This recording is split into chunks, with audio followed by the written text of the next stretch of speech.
Welcome to Kenton Teaches. Enjoy the video. You will start with basic but essential actions.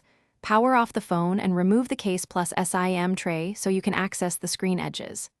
Next, inspect the display for hairline cracks, liquid residue, or lifted seams. These tell you why the sensor misbehaves. Once done, ground yourself with an ESD strap and set a heat pad to soft warmth. This makes adhesive pliable and prevents damage. Make sure to have T3/T4 drivers and a plastic spudger at hand before proceeding.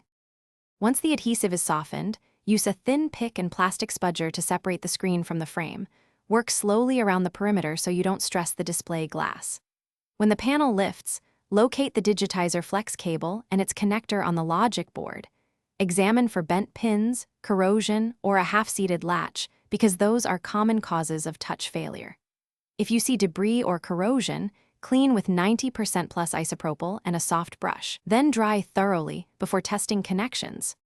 Reattach or replace the digitizer flex cable, making sure the connector latch is fully engaged and clips are aligned. You should hear or feel a light click. Reconnect battery temporarily and boot to test touch responsiveness. This verifies hardware before you seal the phone. Once okay, power down, apply thin adhesive strips, align the glass and press evenly. Let adhesive set under light weight for 10 to 15 minutes.